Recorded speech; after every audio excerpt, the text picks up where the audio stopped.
Alors nous, ça va être une présentation à 2 voix et peut-être pour commencer, déjà des petits éléments de contexte. Donc nous, on est dans un contexte d'enseignement à l'école élémentaire et en réponse aux résultats plutôt décevants des évaluations nationales et internationales sur la lecture des textes documentaires, on a souhaité améliorer cet enseignement au cycle 3, donc pour les élèves de 9-12 ans.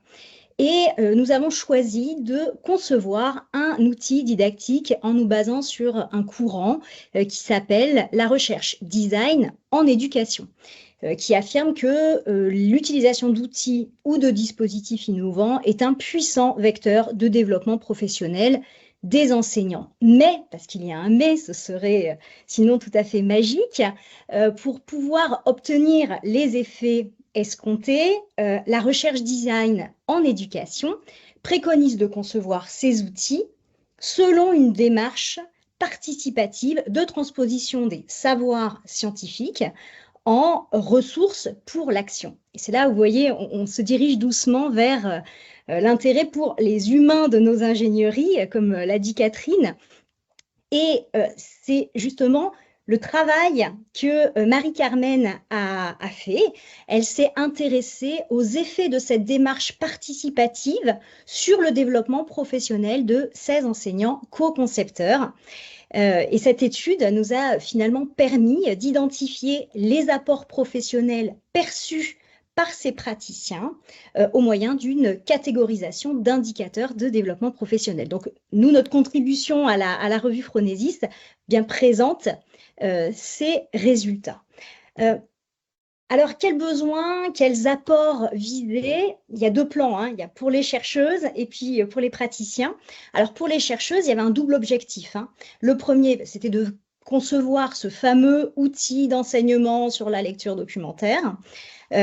Et puis, cet outil était un peu particulier quand même. On voulait un outil utile, utilisable et acceptable. Parce que sinon, un outil qui n'est pas utile, utilisable et acceptable resterait dans un placard et ne serait pas utilisé par d'autres enseignants. Et on était un petit peu dérangé du côté de l'acceptabilité par ce C4-là, favorable au développement professionnel de l'enseignant, ses propres apprentissages, son intérêt personnel, sa reconnaissance ou valorisation, le sens de son travail. On était un petit peu dérangé parce que lorsqu'on écoutait attentivement les enseignants, dans notre ingénierie, finalement, ils nous disaient « Oh, c'est très bien, hein, votre outil, j'apprends ». Mais nous, on souhaitait mesurer plus finement ce C4. On voulait savoir « Mais j'apprends quoi ?» Et donc, vous allez voir la démarche que nous avons poursuivie pour pouvoir affiner ce fameux C4. Donc, je reprends la suite de cette introduction et présentation de contexte fait par Juliette. L'objectif qui était aussi poursuivi du côté des praticiens, c'était finalement s'interroger sur l'agir en tant qu'enseignant concepteur d'un outil didactique et aussi conscientiser les apports personnels liés à cette expérience de co-conception. Donc, en fait, la question pour chacun des enseignants qui faisaient partie de notre panel de recherche, c'était « Ok, je cherche à faire évoluer ma pratique professionnelle, mais aussi à prendre conscience des apports que je n'aurais pas identifiés seule. » Donc, en éducation, c'est vrai qu'il est commun de penser que finalement, participer à la conception d'un outil didactique favoriserait de soi le développement professionnel. Mais finalement, de quoi parle-t-on du point de vue du professeur?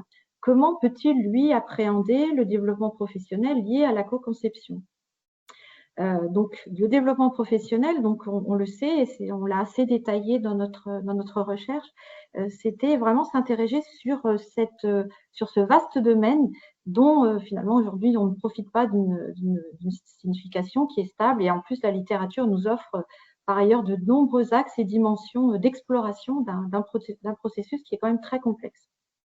Donc, il s'agissait aussi pour nous de convaincre ce fameux panel de praticiens qu'ils feraient collectivement et individuellement un pas de côté pour prendre conscience de l'évolution non seulement de leur savoir, de leurs gestes professionnels, de leur organisation professionnelle, mais tout ça, en fait, c'était des éléments émergents liés à la co-conception de l'outil. Donc, ils ont choisi en collectif de surtout identifier différentes composantes du développement professionnel qu'ils jugeaient pertinentes au regard de leur vécu et de leur engagement. Et j'insiste sur le mot engagement.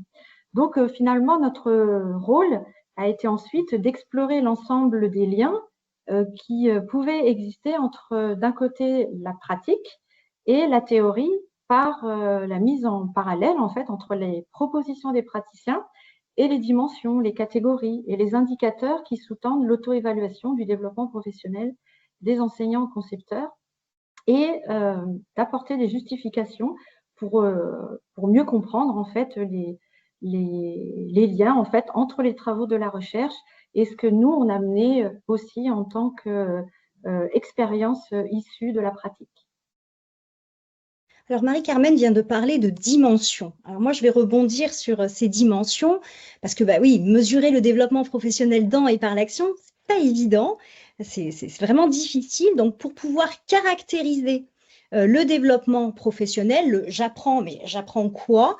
Nous nous sommes basés sur les 3 dimensions identifiées par Gosselin, Viau, Gay et Bourassa, avec la dimension personnelle, qui est liée à la personne au sens intrinsèque, la dimension professionnelle, qui est liée à la pratique et au savoir qui la fondent, ce qu'ils tiennent pour vrai dans leur métier, et la dimension socio-culturelle ou organisationnelle, qui finalement est liée au contexte physique, social et culturel. Et on a mis en relation, comme vient de le dire Marie-Carmen, ces 3 dimensions avec ensuite ce qu'ils vont dire de leur pratique. Donc, on a mis en relation ces 3 dimensions qu'on a opérationnalisées dans un instrument d'auto-évaluation. Alors, il n'y avait pas que ces 3 dimensions. Marie-Carmen va vous présenter la suite. Oui, parce que donc, si on est dans la logique des questions, j'apprends quoi, mais comment je sais que j'ai appris? Voilà. Et donc, Rabel et Pastrin en 2005 considèrent que toute activité de travail considère toute activité de travail dans 2 dimensions.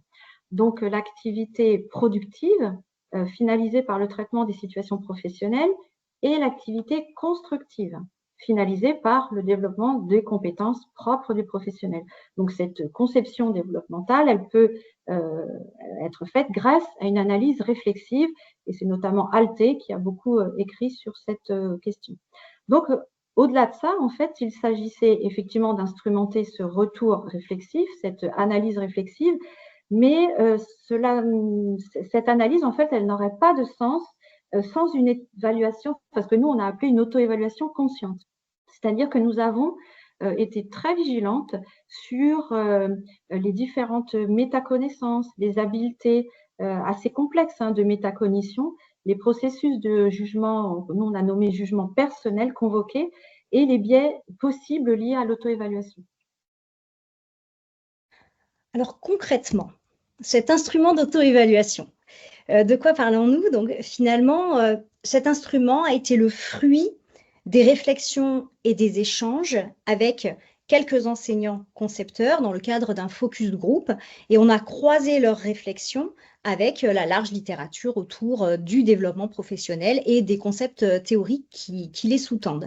Et ensuite, cet instrument d'auto-évaluation, nous l'avons confié à l'ensemble des enseignants concepteurs, donc les 16, et chacun a utilisé ce support pour pouvoir évaluer sa perception du gain en développement professionnel et en interrogeant finalement 4 catégories qu'on va vous présenter très rapidement. La première portait sur le travail collectif, parce que tout se mettait en avant dans l'aspect motivationnel. Oh, c'est formidable de travailler ensemble, d'échanger.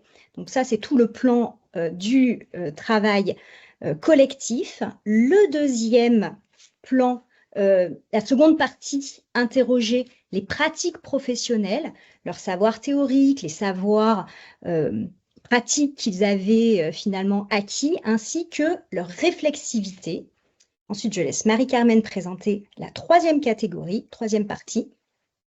Donc, la troisième partie, en fait, indiquait la construction des savoirs individuels des enseignants concepteurs. En fait, il était intéressant de noter que les éléments qui sont ici notés, globalement, en fait, ils corroborent les travaux issus de la recherche et, en fait, les enseignants ont décrit d'abord les ressources qu'ils avaient mobilisées lors de l'utilisation de l'outil et ensuite ils ont évoqué les nouveaux apprentissages favorisant l'évolution de leur pratique professionnelle en lecture documentaire. Enfin, la dernière partie, elle était destinée en fait à valoriser l'expérience d'enseignant-concepteur et d'envisager les perspectives professionnelles.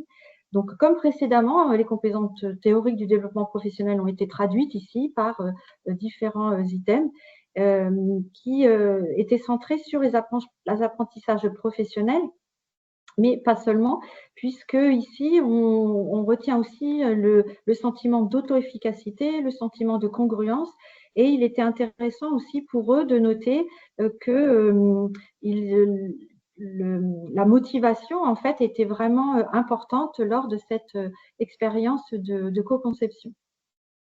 Et pour conclure, si vous voulez savoir comment nous sommes servis de cet instrument d'auto-évaluation, il vous suffira de lire l'article dans la revue Phronesis. Notre démarche n'a jamais été répliquée, mais en fait, nous serions curieuses avec Marie-Carmen de pouvoir comparer les grilles d'auto-évaluation dans un autre contexte de recherche collaborative et notre apport méthodologique pourrait alors s'enrichir, comme le titre de la revue, de transformation et dépassement dans d'autres contextes. Voilà.